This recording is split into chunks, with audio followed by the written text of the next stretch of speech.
সকলেই পৃথিবীতে মুসলমান মানুষ দাবি করি, কিন্তু আমাদের একটা জিনিস অভাব আছে আমাদের মধ্যে, আল্লাহ তাআলার ভয়। আগে কোনো বাড়িতে যদি মানুষ মারা যেত, একটা বাড়িতে মানুষ মরলেই আশেপাশের লোকগুলি খুব ভয়ে আতঙ্কিত হয়ে যেত, আরে আমার ভাই মরে গেছে, আমার প্রিয় ভাইটা চলে গেছে, আমাকে না জানি কখন চলে যেতে হয়। এখন দিন দিন চোখের সামনে কত মানুষ রাস্তায় হঠাৎ করে অ্যাক্সিডেন্ট করে পড়ে মরে যায়, কলিজার মধ্যে আগের মতন আর ভয় নাই। এই জন্য আমার এক শায়েখ বলছিলেন, আমরা ছিলাম কি হইলাম কি, মাঝখানে ঢুকলো কি? আমরা তো ছিলাম সুলতান, আমরা তো ছিলাম মুসলমানের ঘরের মুসলমান। আল্লাহ রাব্বুল আলামিন আমাকে আপনাকে দয়া করে মানুষ বানিয়েছেন, শুধু মানুষ বানান নাই, আমাদেরকে এই পৃথিবীতে আল্লাহ তাআলা মানুষ হিসাবে হিন্দু সম্প্রদায়ের ঘরে জন্ম দিলে পারতেন, কাফেরের ঘরে জন্ম দিলে পারতেন, ইহুদির ঘরে জন্ম দিলে পারতেন, খ্রিস্টানের ঘরে জন্ম দিলে পারতেন, কিন্তু আমাকে আপনাকে দয়া করে আমার দুনিয়াতে জন্মগ্রহণ করার পরেই আমরা শ্রেষ্ঠ উপহার হিসাবে পেয়েছি একজন মুসলিম মা, মুসলিম বাবা, ঠিক কিনা? আমরা সবাই নামে মুসলমান, প্রত্যেক সূত্রে একটা মুসলমানের তো আমরা পেয়ে গেছি, বলি আলহামদুলিল্লাহ। আমার আল্লাহ রাব্বুল আলামিন কোরআনুল কারীমে বলেন, ইয়া আইয়ুহাল্লাযীনা আমানুত্তাকুল্লাহ, হে ঈমানদারগণ তোমরা আমি আল্লাহকে ভয় করো। কোন সুবহানাল্লাহ। এটা কার কথা? আরো জোরে কোন কার কথা? আল্লাহ রাব্বুল আলামিন ঈমানদারদেরকে বলতেছে, ইয়া আইয়ুহাল্লাযীনা আমানুত্তাকুল্লাহ, হে ঈমানদারগণ তোমরা আমি আল্লাহকে ভয় করো। আমানুত্তাকুল্লাহ, ভয় করার মতন করো, করার মতন করো। এখন ভয় করবেন কিরকম? আমার গোবিন্দপুরের বাবারা, ফর্দার মা বোনেরা, দিলের কান লাগায় একটু শুনেন। আমাদের এলাকায় গ্রাম পুলিশ আছে না নাই? এই গ্রাম পুলিশ চিনেননি? চকিদার, চকিদার রে ভয় মানুষ পায় কি পায় না? অবস্থা বেদে চোরেরা চকিদার রে ভয় পায়নি? পায়। চকিদার রে ভয় যেটুকু পায়, এই চকিদারের চাইতে একজন পুলিশ কনস্টেবলকে এর চেয়ে বেশি ভয় কি বেশি পায় না কম পায়? বেশি পায়। একজন পুলিশের চাইতে একজন এএসআই কে এর চেয়ে আরেকটু বেশি পায়, আবার এএসআই তে এসআই কে আরেকটু বেশি পায়। আপনার এসআই এর পরে যেই ওসি আছে, ওসিরে কি আরেকটু বেশি পায়, এরপরে পুলিশ সুপারকে আরো বেশি পায়, ডিসি সাহেবকে আরো বেশি পায়। কেন? যার ক্ষমতা যত বেশি তারে ভয় করে তত বেশি। এরপরে যদি আপনি একটু চিন্তা করেন, আপনার বাড়িতে বিড়াল আছে, পোষা বিড়ালকে মানুষ আদর করে পালে, মাঝে মধ্যে বাচ্চারা অনেক সময় বিড়ালকেও ভয় পায়। এই বিড়ালকে যেই পরিমাণ ভয় পায়, একটা কুকুর চেয়ে বিড়ালের চাইতে একটা কুকুরকে বেশি ভয় পায় না কম পায়? বেশি পায়। তাহলে একটা কুকুরকে যেই পরিমাণ ভয় করে মানুষ, এই কুকুরের চাইতে একটা সিগালকে এর চাইতে বেশি ভয় করে, একটা সিগালকে যেই পরিমাণ ভয় করে, একটা বাঘকে তার চাইতে বেশি ভয় করে, একটা বাঘকে যত বেশি ভয় করে, একটা সিংহকে এর চাইতে বেশি ভয় করে। প্রাণী জগতেই হাইওয়ান জানোয়ারগুলিকে মানুষ যত বেশি ভয় করে, তাদের যত বেশি পাওয়ার, যার যত বেশি ক্ষমতা তাকে বেশি ভয় করে। অর্থাৎ বুঝে থাকলে বলেন, এই গোটা পৃথিবীর রাজা ধীরাজ বাদশাহ এই যত ক্ষমতাধর ব্যক্তি আছে, ক্ষমতাধর ফাওয়ারি হিংস্র জানোয়ার আছে, তার চাইতে আমার আল্লাহর ক্ষমতা বেশি না কম? আওয়াজ দিয়ে বলতে হবে, বেশি না কম? কুল্লি শাইইন কাদির, আল্লাহ সমস্ত ক্ষমতার মালিকানা যে আল্লাহর উপরে। এই পৃথিবীর সমস্ত কিছুর একমাত্র ক্ষমতা যিনি তার কাছে রাখছেন, তিনি হলেন আমার আল্লাহ। তাইলে আপনি পুলিশকে ভয় পান, আপনার ওসিকে ভয় পান, ডিসিকে ভয় পান, এসপিকে ভয় পান, সিগাল কুকুরকে ভয় পান, তার চাইতে আমার আল্লাহকে কত বেশি ভয় করতে হবে একটু চিন্তা করলেই চলে, ঠিক কিনা? এই জন্য শুন, আল্লাহ তাআলা বলেন তোমরা করার মতন করো। এরপরে বলছে হাক্কা তুকাতিহি ওয়ালা তামুতুন্না ইল্লা ওয়া আনতুম মুসলিমুন। এরপর কথাটা হচ্ছে, ও মুসলমানেরা, তোমরা মুসলমান না হইয়া কবরে আসিও না। মুসলমানের ঘরে হওয়ার পরেও আল্লাহ তাআলা বলতে ওয়ালা ওয়ান্তুম মুসলিমুন, তোমরা মুসলমান না হয়ে কি করো না, মরিও না। আপনার এখন আমরা যারা আছি সবাই তো পৈতৃক সূত্রে মুসলমান। আমার দাদা মুসলমান ছিল, তার দাদা মুসলমান ছিল, তার দাদা মুসলমান ছিল। মুসলমানের ঘরের মুসলমান হইলে মুসলমান হয় না, এরপরে মুসলমান হইতে হবে। মুসলমান হতে হলে এবার রাসূল সাল্লাল্লাহু আলাইহি সাল্লাম বলেন, একজন মুসলমান না হইয়া কবরে আসতে নিষেধ করেছে। সাহাবায়ে কেরাম আল্লাহর রাসূলকে জিজ্ঞাসা করে, ইয়া রাসূলুল্লাহ, ইয়া হাবিবাল্লাহ, মুসলমান হতে হলে কি করতে হবে? আল্লাহর পয়গম্বর নবী মুহাম্মদ রাসূলুল্লাহ সাল্লাল্লাহু আলাইহি ওয়াসাল্লাম বলে দিলেন, দুইটা কাজ করতে হবে। কয়টা? জোরে কোন কয়টা? দুইটা কাজ করতে হবে। আল্লাহ রাসূল বলেন, আল মুসলিমু মান সালিমাল মুসলিমুনা মিন লিসানি ওয়া ইয়াদি। আল্লাহর পয়গম্বর বলেন, ও আমার সাহাবীরা, ও আমার উম্মতেরা, মুসলমান হয়ে কবরে যাওয়া লাগবে। আর মুসলমান হতে হলে দুইটা কাজ করবে। জোরে কোন কয়টা?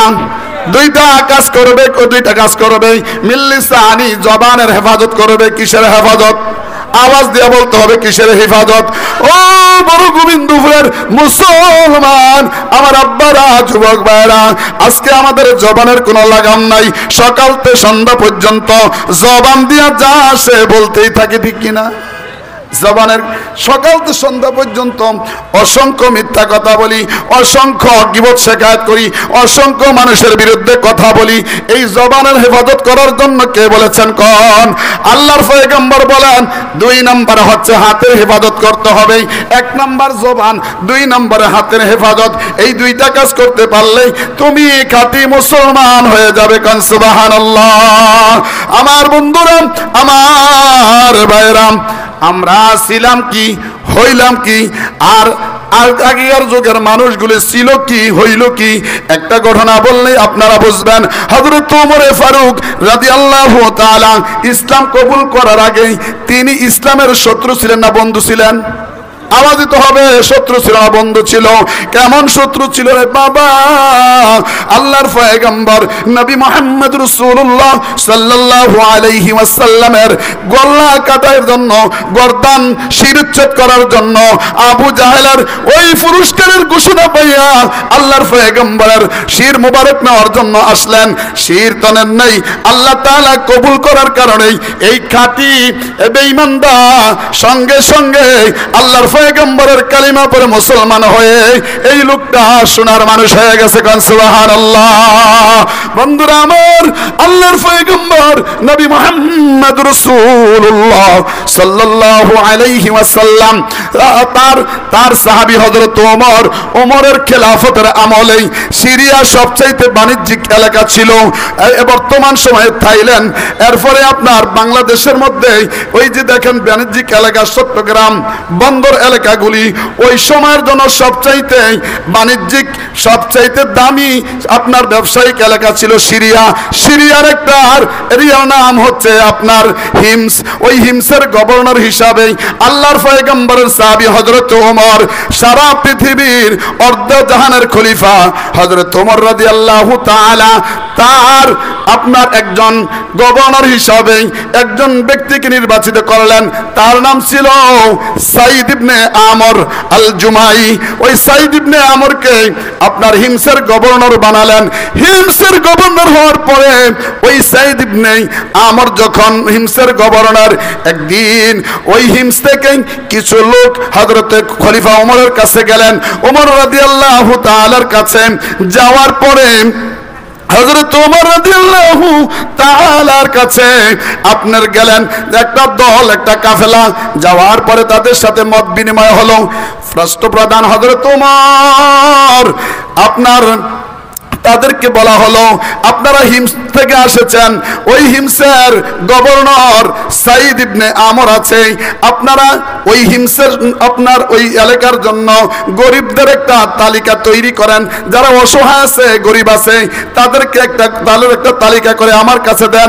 আমি আপনার রাষ্ট্রীয় কোষাগার থেকে, বাইতুল মাল থেকে আপনাদের ওই গরিবদের জন্য কিছু সাহায্য পাঠাবো। সুবহানাল্লাহ। হযরত ওমরের এই ঘোষণা পাওয়ার হওয়ার সাথে সাথে হযরত ওমর জান ঘোষণা দিলেন, হিমসের ওই কাফেলাগুলি খুব খুশি হয়ে গেল, লম্বা একটা লিস্ট তৈরি করলেন।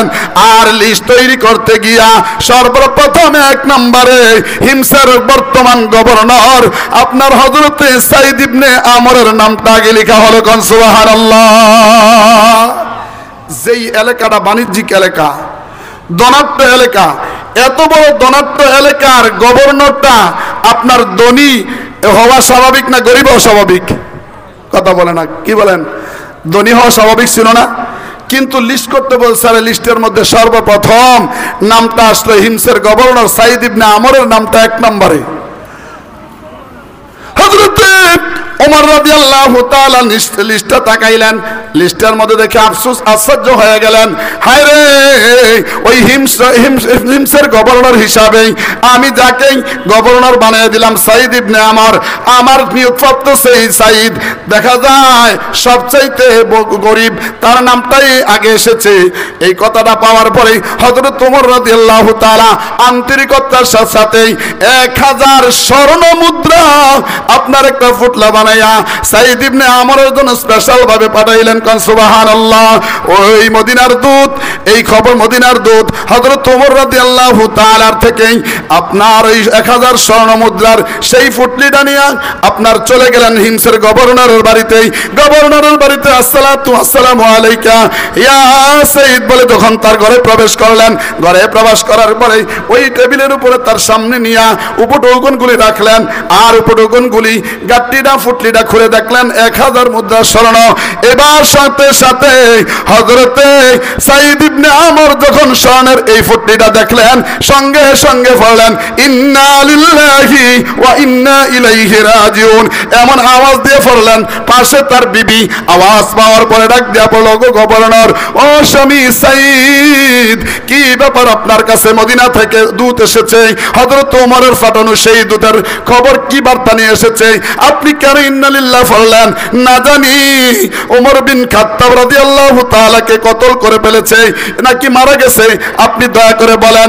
এবার হযরতে ওই সাঈদের স্ত্রীর জবাবে সাঈদ বললেন, না না রে বিবি, ওমর রাদিয়াল্লাহু তাআলাকে কতল করে নাই, তার চাইতে বড় ঘটনা ঘটে গেছে।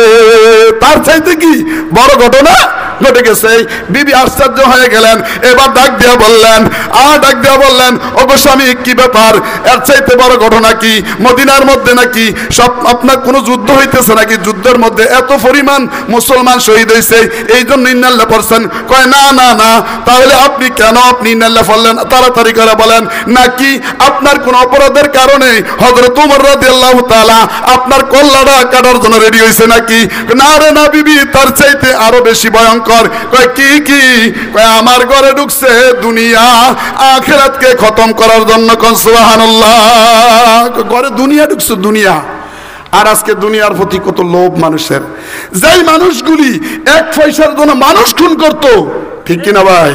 যেই মানুষগুলি 1টি টাকার জন্য, ক্ষমতার জন্য মানুষ খুন করত, এই মানুষগুলি আজকে কালিমা পড়ে মুসলমান ইসলামের ছায়া তুলে আসার কারণে, দিন ঢুকার কারণে, এত বড় শাসক দিন থাকার কারণে তিনি বলতেছে ইন্না লিল্লাহ, আমার ঘরে দুনিয়া ঢুকছে। কন্যা সুবহানাল্লাহ।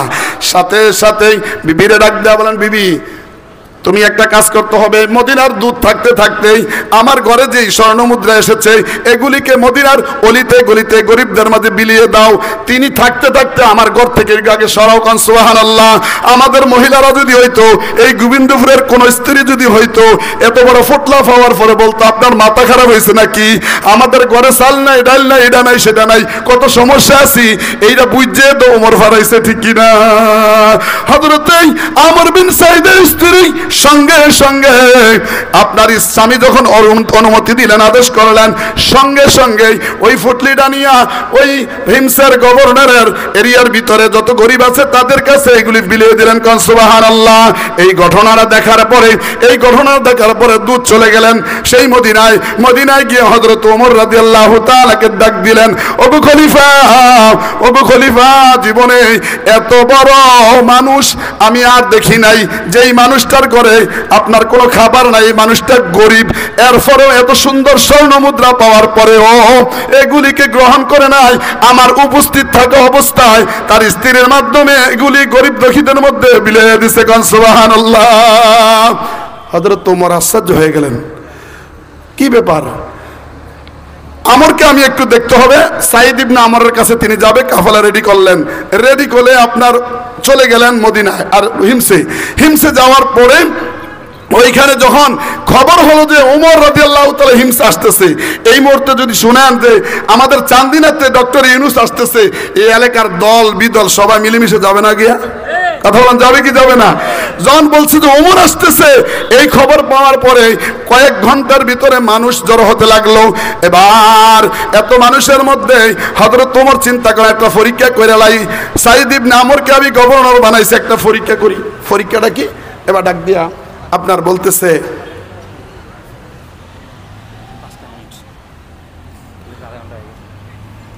জি এবার হযরতে সাইদ ইবনে আমরের পরীক্ষা করার জন্য জনসম্মুখে প্রশ্ন করতেছে হযরত ওমর, সবাইকে জিজ্ঞাসা করতেছে, আপনাদের কাছে যে এই নেতাটা পাঠাইলাম, এই গভর্নর বানাইলাম, এই গভর্নরের বিরুদ্ধে কারো অভিযোগ আছে কিনা? সুবহানাল্লাহ বলেন না? এখন তো আপনার মসজিদে ইমাম সাহেব যখন নামাজ পড়ায়, কেরাতের মধ্যে যদি আলহামদুলিল্লাহ পড়ার পরে আপনার ইয়াকা নাবুদু কইয়ালায়, সাধারণ মুসল্লিরা লোকমা দেওয়ার সুযোগ আছে না নাই? এই আওয়াজ দিন, আছে না নাই? সাধারণ মুসল্লি ইমামকে লোকমা দিবে, এইটাই তার মুসল্লির দায়িত্ব, ঠিক কিনা? রাষ্ট্রীয় সিনের মধ্যে যারা বসবে, যদি এদিক সেদিক করে সাধারণ মুসল্লিদের লোকমা দেওয়ার অধিকার আছে না নাই? দিলে খবর আছে, দিলেই তো বেতাল। এইটা তো আমার মতের বিরোধী লোক, তার আগে ধরো, আছে না নাই? হযরত ওমর হাজার হাজার মানুষের মধ্যে আপনার প্রশ্ন করলেন, আমার এই গভর্নরের বিরুদ্ধে কারো অভিযোগ আসেনি? একটা লোক সাহস করে দাঁড়ায় গেছে, কয় ওমর আমার অভিযোগ আছে। কয় কি অভিযোগ? ওই অভিযোগ হলো সপ্তাহে লোকটারে প্রতি সপ্তাহে আমি একদিন আমরা অফিসে পাই না। অভিযোগ এক নম্বর। একজন দাঁড়িয়ে লাইছে, আরেকজনে কইতেছে আমি তো সুযোগ হয়েছে লাভ দিয়ে উঠতে, কয় আমার একটা অভিযোগ আছে। কয় কি অভিযোগ? কয় ওনার একটা অভিযোগ হলো ওনার বিরুদ্ধে রাতের বেলায় দরজা বন্ধ করলে শিক্ষার আর দরজা খুলে না। কন্যা সুবহানাল্লাহ। অভিযোগ কয়টা এলো? দুইটা। এবার আরেকজন দাঁড়িয়ে গেছে, দাঁড়িয়ে কইতেছে, হে গো খলিফা আমার একটা অভিযোগ আছে। কয় কি অভিযোগ? কয় এই লোকটা মাঝে মধ্যে অফিসের চেয়ারে বেহুশ হয়ে যায়। কি হয়ে যায়? আটকা বেহুশ হয়ে যায়। আচ্ছা, যেই লোকটা আটকা বেহুশ হয়ে যায়, এই লোকটা যে রাষ্ট্র পরিচালনা করা যাইব? অভিযোগ 3 নম্বর আপনার অভিযোগ করে ফেললো। অভিযোগ করার পরে আপনার যখন এইভাবে অভিযোগ করতে শুরু করলো, 4টা অভিযোগ করলো। কয়টা অভিযোগ? 4টা অভিযোগ। 4টা অভিযোগ করার পরে এবার এই জনসম্মুখে হিমসের গভর্নর সাইদকে জিজ্ঞাসা করছে, সাইদ ব্যাপারটা কি? ব্যাপার কি? আপনি একটু ব্যাখ্যা দেন তো, কেন সপ্তাহে একদিন আপনি অফিসে আসেন না? এবার সাইদ ডাক দেয়া বলতেছে, ওগো ওমর আমি সপ্তাহে একদিন অফিসে আসি না এমন না, আসতে দেরি হয়ে যায়। তার কারণ হলো আমার একটাই মাত্র পোশাক। এই পোশাকটা একটানা 7 দিন অফিস করার পরে এই একটা ময়লা হয়ে যায়, দুর্গন্ধযুক্ত হয়ে যায়, আর মানুষে কষ্ট পাবে বিদায় সপ্তাহে একদিন আমি এই পোশাকটাকে ধুইয়া আপনার যখন শুকায় নেই, শুকাইয়া আস্তে আস্তে হয়তো বা অফিসের সময় শেষ হয়ে যায়। অনেকে আজ অভিযোগ করছে এই লোকটা হয়তো অফিসে আমাকে পায় নাই, এই জন্য আমার বিরুদ্ধে অভিযোগ করছে। 1 নম্বর অভিযোগ গেল। 2 নম্বরে কয় আপনি অফিসে আসতে কেন দেরি হয়? অফিসে আসতে দেরি হয় এই জন্য আমার ঘরে কোনো চাকর চাকরি নাই, আমার অনেকগুলো ছেলে সন্তান আছে।